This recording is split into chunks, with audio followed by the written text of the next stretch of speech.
Hi, everyone. I'm Keith Mathis with the Mathis Group. We are a premier ATP with the Project Management Institute. We have been training people for the PMP exam prep since 2006. Today, our video for 7 minutes to PMP mastery is going to focus on how to recognize and manage customer expectations on the PMP exam. So let me give you some of the things we're going to talk about today. We're going to talk about recognizing the customer needs, expectations, expectation gaps, aligning expectations with requirements, acceptance criteria, business outcomes, managing expectations in predictive, agile, and hybrid environments, applying the PMI mindset, avoiding common exam traps, and solving scenario-based questions using PMI aligned decision making. Now remember, this is going to be a scenario test when you take the PMP test. It's not definitions and it's not common knowledge. They're going to give you situation after situation. Most of the test is going to be situational. And so you're going to have to know what to do next, what the next steps are going to be. So the PMI mindset, let's begin here. So do not merely deliver what was documented. So just because somebody signed off on something is not enough just to move forward and not listen to your stakeholders, okay? So continually verify that the documented work remains aligned with the intended customer outcome. So you're making sure that there's a connection between what was signed and what you're producing and what they really want. So that connection is going to be there.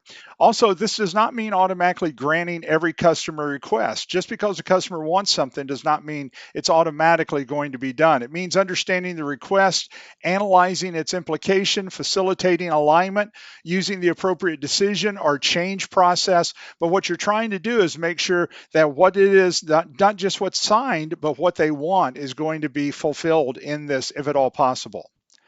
So let's talk about some of the concepts in exam meaning. So they'll use the term need on the test. That's the underlying problem or opportunity. Expectation, what the stakeholders believes the project will provide. The requirement will be a documented capability or condition. Acceptance criterion will be a measurable condition for accepting a deliverable. Value is going to be the benefit or useful outcome produced. And then satisfaction is going to be the customer's perception of whether expectations are met.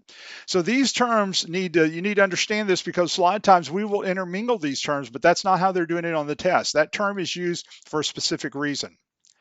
Also, these expectations, make expectations measurable. A lot of times on the test, they're going to give you a very vague kind of statement, and so a vague language. And so, for an example, the system needs to be faster. And so we've all been in those real situations where somebody's talking in vague terms, and that doesn't help us. We need quantitative. We need to be measurable.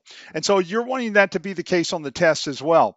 So the system needs to process 95% of the transactions within 2 seconds under the defined production load. And so the PMP candidate should favor clarification, measurable acceptance criteria over assumptions and vagueness. So watch for those vague statements, and that'll probably be in your answers in some cases. Now, there's a difference between an expectation, a requirement, and acceptance criteria. Let's go right back to that. So expectation is a stakeholder's belief about what will happen. It may be explicit, implied, undocumented, realistic, unrealistic, but it's their expectation. So we still have to deal with that. A requirement is a documented condition or capability that the product, service, or result may satisfy. And then the acceptance criteria is going to be, it's a measurable condition that must be met before a deliverable is going to be accepted by the customer or by the stakeholders. So let's talk about 10 mistakes that people make on the exam in this area. We think this area is such an easy thing because we're so used to dealing with stakeholders, and we miss some of these. So let's give you 10 traps, okay? Number one, the customer is always right. Just because the customer wants something on the test does not mean that you're going to give it to them every time, and it doesn't mean that they're always right. Number two is treating signed requirements as the end of the conversation. I know we have signed requirements, especially in a predictive project, but the end result is that if the customer is not happy with something, you're still going to facilitate some of that communication, even though you do have signed requirements. Step 3, implementing the request immediately. So the customer wants something, they want it instantly. And so you think, well, I'm going to go ahead and do that. That's probably not going to be your best answer. Implementing the request immediately means that you've left out analysis and feedback from other people and verification. So you're going to want analysis typically in almost every decision. And so kind of keep that in the back of your mind. Escalating before attempting resolution. So you've got a conflict with a stakeholder, so you escalate it to management because you don't know what to do. Escalation is not typically going to be your best answer on any part of this test because it takes it off of you and gives it to someone else, and that's not typically the PMI way. So I wouldn't escalate at all. So if they talk about escalating, I probably would skip that answer and do something else. So you're going to escalate before attempting resolution. You're always going to attempt to try to resolve it. You're always going to attempt to try to get the people going in the right direction. Communicating only through reports or emails. So reports and emails are fine, but notice how both of these are going to be written type of things. And so you're going to want Zoom calls, you're going to want face-to-face meetings, and some of these type of things to be able to resolve some of this. Number 6 is assuming silence means satisfaction. If I'm not hearing from a stakeholder and they're not giving feedback, I probably am needing to increase my engagement with them. That's going to probably be a little bit better answer on the test. Number 7, consulting only the most powerful stakeholders. I know this is the big person that's on the project, but I've got other people who have expertise, and so I want to make sure that they're engaged too. Trap number 8, hiding unfavorable information.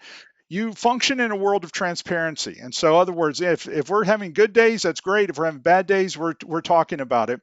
So there is no such thing as hiding information. And then number 9, promising before analyzing.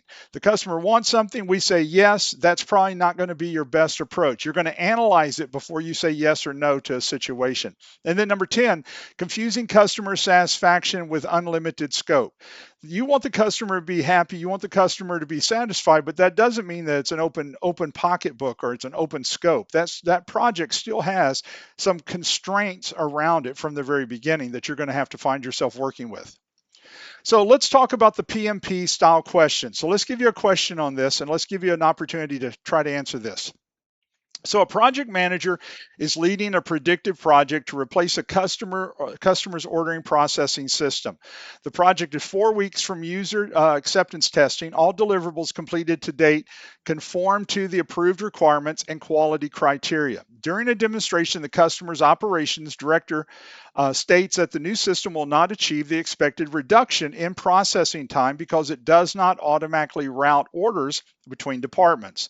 The capability was discussed during early discovery meetings, but was removed from the approved requirements when the customer reduced the project budget.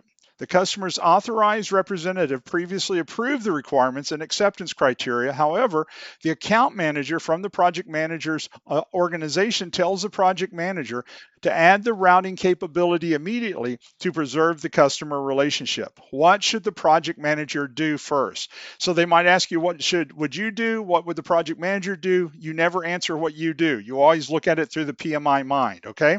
A, instruct the team to use the remaining contingency reserve to develop the routing capability before user acceptance testing. B, escalate the disagreement to project sponsor because the customer stakeholders have conflicting expectations. Now remember, we talked about escalation in other videos.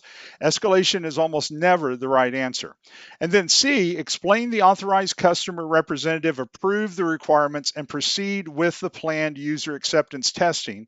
And then D, facilitate a discussion with the relevant customer and project stakeholders to clarify the expected business outcome, confirm the source of the expectation, and evaluate possible options and impacts. So pick your answer. This would be on your test. So what answer would you go with?